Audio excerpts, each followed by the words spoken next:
The J&J vaccine is here. It's different. Health experts say that's not bad. They're looking to bust myths about it, while Denver's Catholic leaders urge people to avoid that vaccine. Colorado is giving out shots on the honor system, which leaves an opening for people who are completely devoid of honor and self-respect. We'll talk about that. Plus, there's a plan to stick fewer people in jail if they're accused of nonviolent crimes. In the middle of a spike in crime, is that the time to do that? And impending white doom! Denver, brace for a trace! Or in the mountains and plains. We'll have team coverage of other topics because you've seen snow before, and this is next. The arrival of the J&J vaccine in Colorado this week feels different. There's probably a few reasons for that, right? It's not the first vaccine to get here. That was a special moment. It's not the one that the most vulnerable in Colorado will get, because that's already happened. This vaccine works differently than the others, so that's created some questions, and it's had a similar but not the same impact on the virus in research. Public health experts are fielding a lot of questions about this vaccine. They were happy to share answers with our Anusha Roy.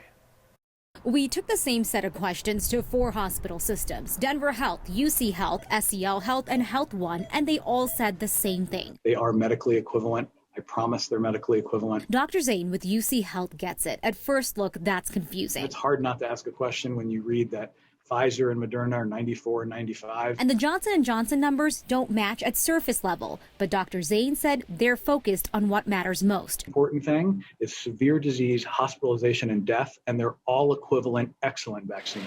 So why the number discrepancy? Every doctor we talked to said you can't make a direct comparison between the vaccines. Each vaccine trial took place during different times of the year and in different geographic regions. When Johnson & Johnson were doing their phase 3 trials, we had in circulation a lot more of these variant strains. There's some differences in reported equivalency for mild disease, but again, that's differences for mild disease, and they were studied at different times in different parts of the world. Also, mild symptoms are easier to handle, and when the doctors looked at how each individual vaccine worked for the really important things, like saving lives and keeping people out of the hospital, they said all 3 worked really well. Because developing vaccines in a year during a pandemic was a historic and momentous scientific achievement, we wanted to report that they were 94% effective.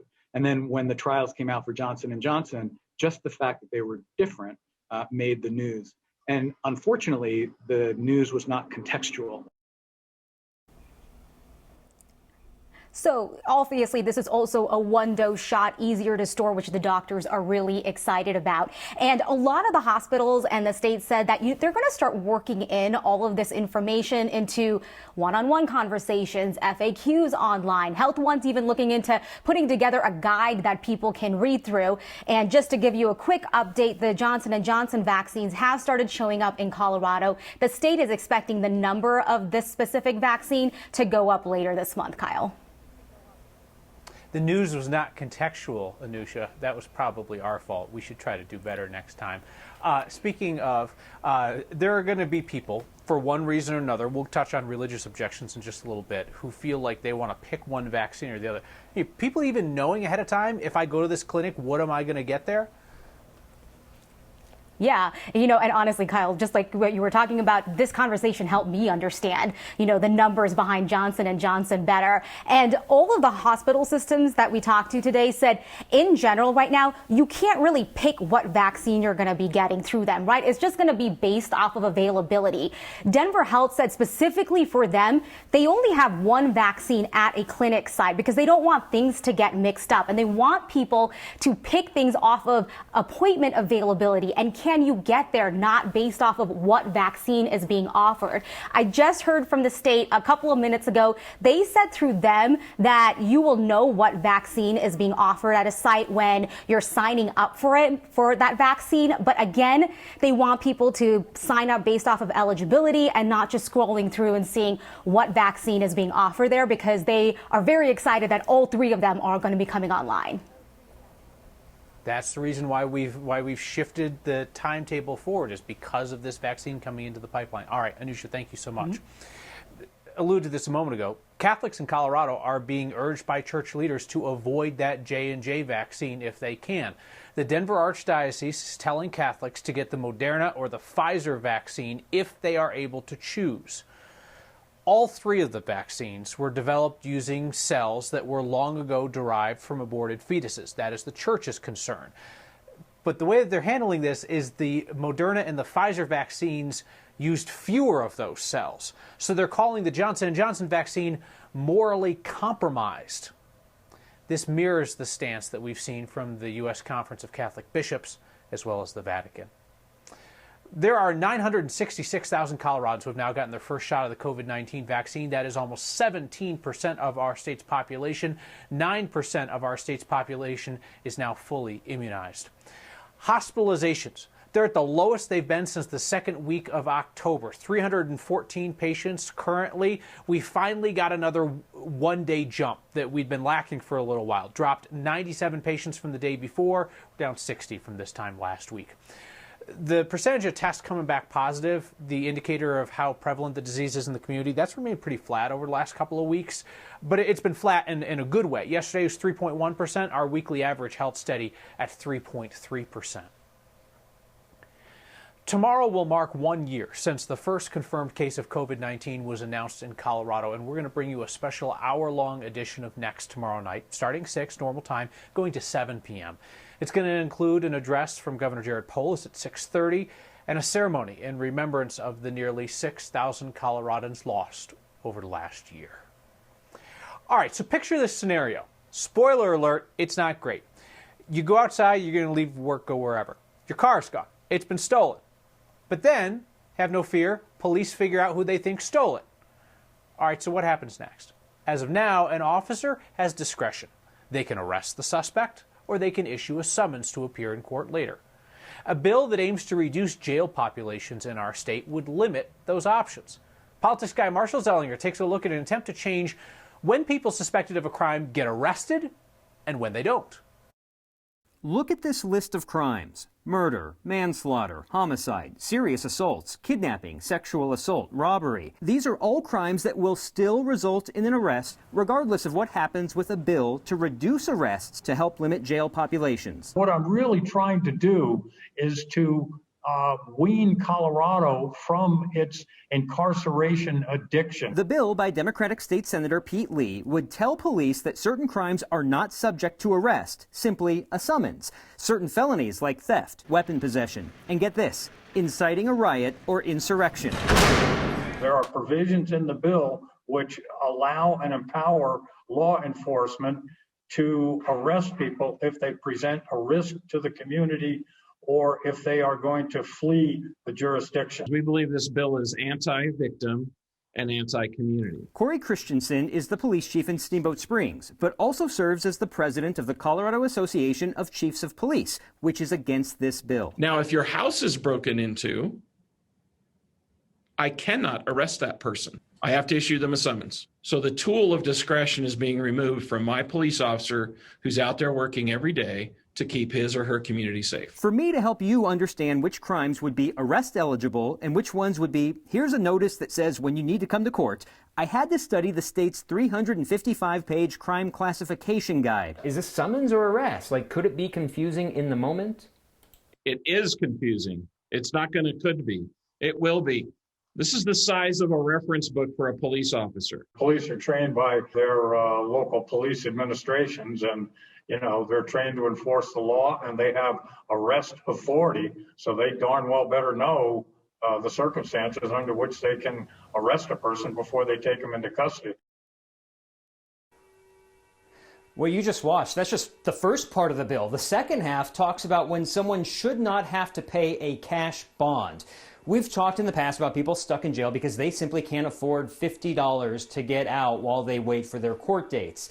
That second part of the bill says, okay, even if law enforcement arrests someone for those crimes like theft, weapon possession, break-in, that a judge won't tie their freedom to payment unless it's proven that that person will flee or threaten someone else's safety. Kyle, all that part is still being debated right now at the state legislature. This one's going to go all night, I think. Clearly, Democrats in the state legislature are making criminal justice reform one of their top priorities. Wow, Marshall, you read the 355 pages. I'm going to call you the next time I plan to do crimes. Thank you, Marshall. Will teachers and grocery store employees have to show proof of employment to get the vaccine? The state's plan, and your stories of friends bragging about cutting in line early. They just wanted to protect and serve our community. No matter even if you wanted to be a fire person, the opportunity probably wasn't there at that time period because this was it. They fought for the chance to fight fires and left their mark on Colorado. Next.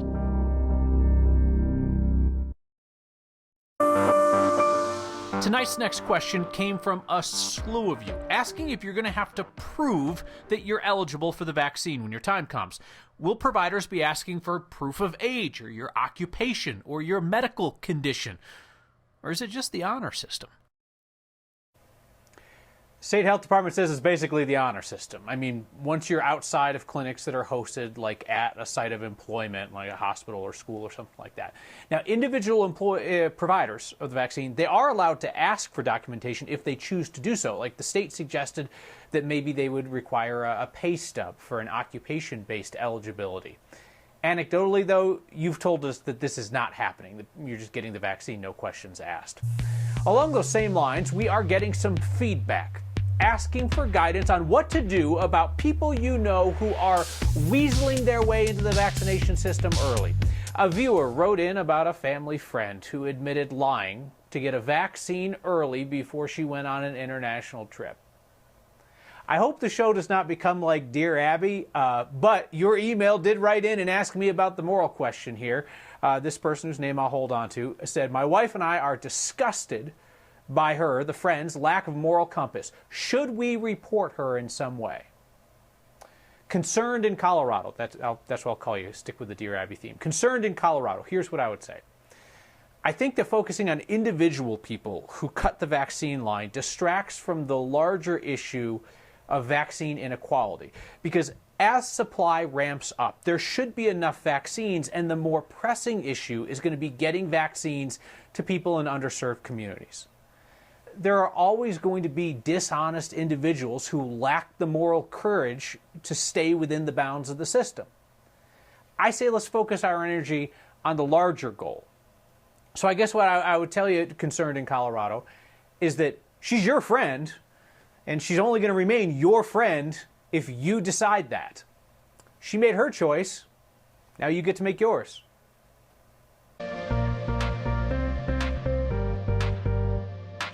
Our powerful March storm is marching over southern Colorado, bringing some beneficial moisture to the state. For some areas, it'll be rain. For others, it'll be wet, heavy snow. We have a winter weather advisory for areas west and south. The snow line is set up basically south of Denver from Castle Rock down to Colorado Springs. It's a fast-moving storm, moving out of south central Colorado into Oklahoma and Texas by early tomorrow morning. So we'll see 3 to 6 inches south Castle Rock to Monument Hill. Denver, a trace to about an inch on the grass, and kind of a cold night when skies clear. We drop to 28 degrees. Tomorrow with sunshine, close to 60 on a Friday. And then you gotta love this extended forecast. 65 to 70 degrees through the upcoming weekend and first part of next week.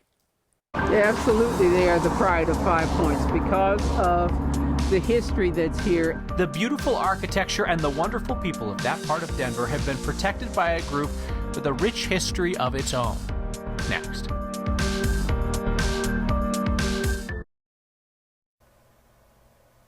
Got a note from a viewer named Bob this week celebrating that Black History Month is over. Bob, first off, that's a racism. Secondly, this next story is for you. The story of Denver Fire Station 3. This is the heart of 5 Points. You know, from here and a few blocks over and a few blocks east and west. We're at 2525 Washington. Now, this is the station, Station 3, that was created in 1931. The equipment that we have here has changed in the last 90 years, but essentially it's the same as it was 90 years ago. And it has a very historical significance in this community. It was the first and only segregated fire station. You know, these weren't easy jobs to get. I mean, obviously limited number of opportunities. So no matter, even if you wanted to be a fire person, the opportunity probably wasn't there at that time period because this was it. So they suffered in so many ways. This is the indignity of knowing that no matter how hard you worked, no matter what you did, you weren't allowed to advance. So it's a bittersweet story. Absolutely, they are the pride of 5 Points because of the history that's here and the people who still remember the fire station. Some of them actually, the families are still here. I'm a fourth generation Denverite. I'm a granddaughter of Glenn Davis, who was one of the first firefighters transferred from this station, which was segregated. You could tell he felt distinguished. You know, he was always a great posture. The memories came flooding back because, you know, I would come visit my grandfather and hang out, and I think I was allowed to sit in the truck, you know, and I just felt, I could feel him, and I just felt proud and happy. I'm grateful. Grateful for their resilience, grateful for their determination. That's what builds the pride, that shows the perseverance of a community and of a people. This very ground is a testament to determination, hope, faith, resilience. This very ground, that's what this ground stands for.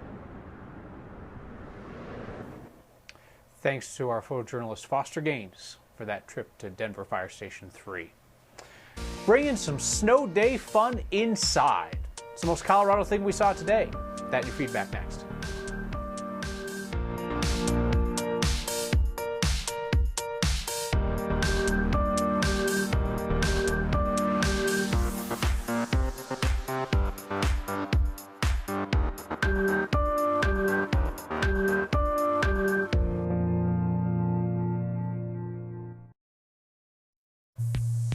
The most Colorado thing we saw today are kids reinventing how to play in the snow. Like the siblings in Broomfield who put all the snow from the last storm to good use. They filled their bathtub with it and they painted it up using colored water. We got a parenting pro tip from their mom, Bree. You could use food coloring to do this, but Bree finds the more economical way to do it is just to put washable markers inside the bottles and it turns the watercolors. Again, washable markers, or else you're redecorating your bathroom in rainbow. Another most Colorado nominee, sunny day snowball fight. Foot of snow is going to last you even into 60-degree days. It sure did this week, so Caden picked up a handful and let his grandmother Susan have it right there in the middle of a sunny day. Send us the most Colorado things you see by email or on social media. Sandy writes in tonight about the Catholic Archdiocese in Denver weighing in on the J&J vaccine, saying, why is the Archdiocese getting involved in this? I mean, Sandy, faith and the tenets of faith are linked to everything in life, so it's not a surprise that they would have an opinion on this and tend to think that people who have that opinion forefront in their lives will act on it and others won't. Life goes on. Chris R. says, please don't say that the most vulnerable have been vaccinated. My wife has 2 chronic conditions. She's not eligible till tomorrow. He says, looking back, should have driven her to Texas. It's a very good point. We know that there are folks who are very anxiously waiting for tomorrow's new phase.